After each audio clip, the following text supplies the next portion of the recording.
E eu estava lá, me tremendo no banco de trás, e ela estava assustada. Você precisa ir ao médico, você precisa ir ao médico. E eu disse, só me leve para casa. Eu comecei a alucinar, cara. Comecei a pensar um monte de coisa. Eu fui na minha mente, e muitos de nós, quando temos tempos ruins, mesmo a pessoa mais durona do mundo, nós esquecemos o quão durão nós somos perante esse momento difícil. Eu tenho esse lance, que eu levo uns segundos para refletir. Peraí, cara, você passou por isso e por aquilo, superou isso e aquilo. Eu nunca fecho a minha mente para o fato de que isso possa não ser feito. E eu sabia que precisava levantar. Precisava me nutrir, precisava me hidratar. Eu precisava de parar de ficar tonto e foi a primeira coisa que fiz. Eu não entrei em pânico naqueles 50 quilômetros faltando para 160. Eu comecei o processo e certamente eu fui capaz de levantar. E eu estava literalmente mancando nessa pista, apenas andando sem correr nada. Não conseguia correr. Meus pés estavam na pior dor. Essa foi a pior dor que eu senti na minha vida. Nada em nenhum treinamento é pelo menos comparável com esses últimos 50 quilômetros. E o que aconteceu foi, minha ex-esposa olhou para mim e ficou tipo, cara, acabou. E nós concordamos, eu não ia conseguir a tempo. Eu estava muito lento. E naquele momento, nos 130 quilômetros, alguma coisa estalou, que eu provavelmente nunca mais vou conseguir fazer novamente. Minha mente, corpo, espírito e alma, tudo se conectou. E minha mente soube que eu não estava mais para brincadeira. Ela sabia que eu não ia desistir.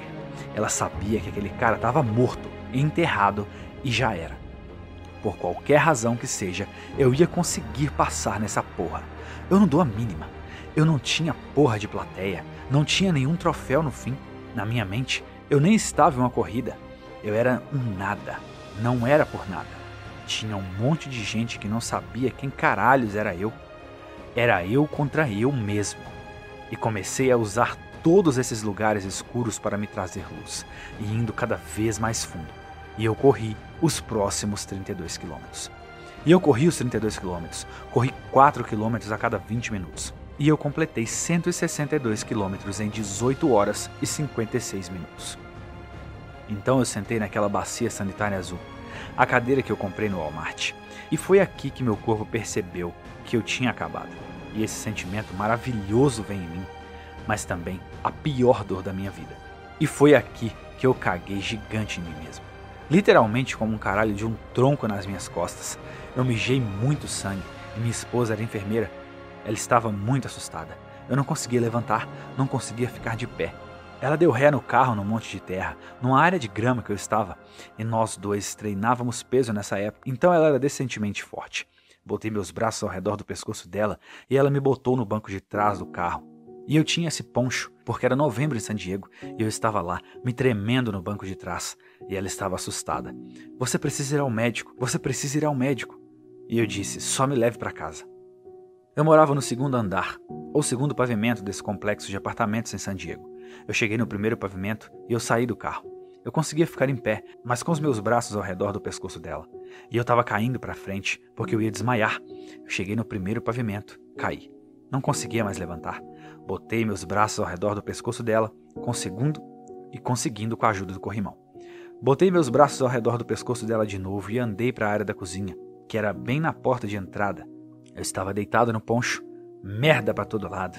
Ela me ajudou a chegar na banheira e parecia que terra estava saindo do meu pênis. E era horrível, a coisa mais nojenta do mundo e foi a pior dor que eu já senti em toda a minha vida. E a loucura é, eu vou dizer porque contei essa história. Eu não sou sádico, eu não sou louco.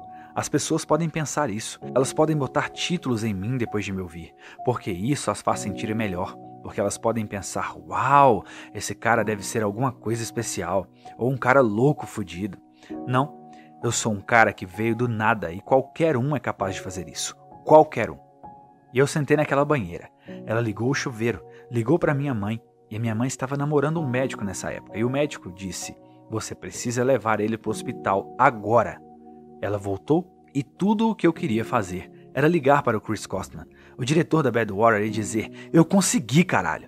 Ela disse, eu vou te levar para o hospital. E eu disse, não, me deixa aqui sentado desfrutando dessa dor. Ela disse, do que você está falando? Eu precisava ir para o hospital. Eu sabia disso, mas eu nunca pensei que era humanamente possível fazer o que eu fiz.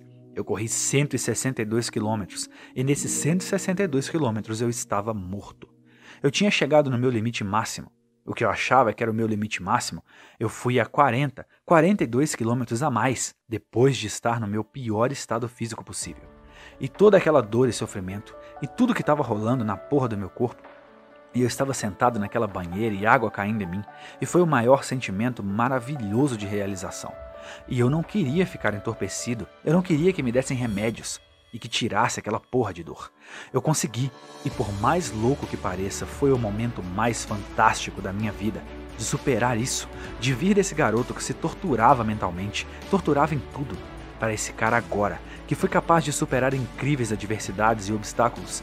E eu liguei para o Chris Costner, o diretor da corrida, e ele disse: a ideia de corridas de 24 horas é correr durante 24 horas. Você só correu 19 horas. E ele botou a dúvida na minha mente de que ele não me botaria na ultramaratona. Ele era um cara durão, mas ele não sabia o quão fodido eu tava. Ele não disse exatamente não vou deixar você correr. Ele botou dúvida em mim o suficiente para eu pensar: cara, eu preciso fazer mais do que isso. Então, eu tava quebrado. Eu tava muito quebrado. Mas mesmo assim, eu, minha esposa e minha mãe nos inscrevemos na primeira maratona de Las Vegas, pela faixa de Las Vegas. E aquele incidente aconteceu. Eu corri 160 quilômetros antes de correr uma maratona cerca de 2 semanas depois, dia 5 de dezembro. Era essa maratona que todos nós nos inscrevemos. Eu não conseguia andar, eu estava fudido. Então, 10 dias ou 2 semanas depois da corrida de 160 quilômetros, eu participei dessa maratona. Eu disse: quer saber? Eu não consigo correr. Talvez eu consiga andar com a minha mãe. Eu tentei sair. Eu disse: talvez eu vá assistir vocês correrem a maratona. Eu torço por você ou qualquer coisa assim. Eu disse que ia tentar andar com minha mãe. Chegou o dia 5 de dezembro. A disparada foi feita. 14 dias depois que eu me quebrei todo na corrida de 160 quilômetros. Eu me qualifiquei para a maratona de Boston em volta das 3 horas e 8 minutos de prova. Isso é loucura, cara. E o que é mais engraçado é que eu sei que as pessoas ouvindo esse filho da puta aqui, mesmo quando eu conto, eu quero dizer tanta coisa. Procure no Google, pesquise, eu não dou a mínima. Parece que eu estou inventando essa história toda. Até se fosse eu mesmo vendo um vídeo sobre um cara negro vindo de Brasil, Indiana, falando que isso aconteceu e isso e aquilo, 3 semanas infernais, escola de atiradores, corri 160 quilômetros, quebrei meu pé, quebrei meu corpo. Alguém vai falar: esse filho da puta é o maior mentiroso do planeta Terra. Ninguém faz isso.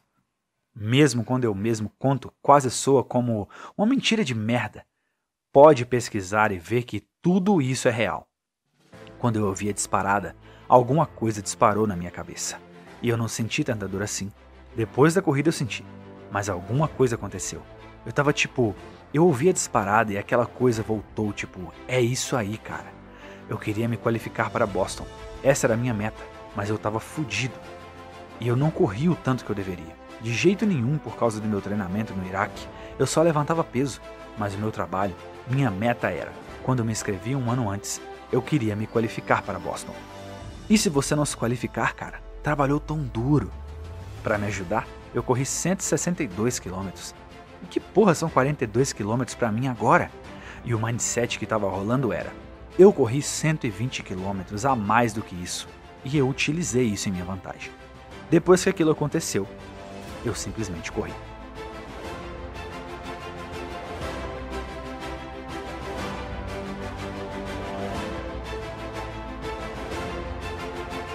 Se você quer construir uma disciplina inabalável, prepare-se. Nos dias 28, 29 e 30 de junho, vamos fazer a 3ª edição do treinamento Disciplina Inabalável, com foco na construção da sua prosperidade financeira. Serão 3 dias de conteúdo intenso e prático, explicando de forma detalhada o caminho para desenvolver a disciplina e mentalidade inabalável que vai te direcionar para a sua prosperidade financeira. Para participar do treinamento, é só acessar o primeiro link na descrição e fazer o seu cadastro. Se você gostou desse vídeo e quer ver a continuação, deixe um comentário aqui abaixo dizendo: quero ver a parte 7 dessa história. Obrigado por fazer parte da nossa história assistindo os nossos vídeos. E não se esqueça de deixar um like, compartilhar o vídeo com seus amigos e se inscrever no canal. Se quiser se tornar um membro do nosso canal, clique no botão Seja Membro e confira os benefícios. Nós não vamos parar enquanto você não se superar. Agora vai lá e faz acontecer. Agora é com você.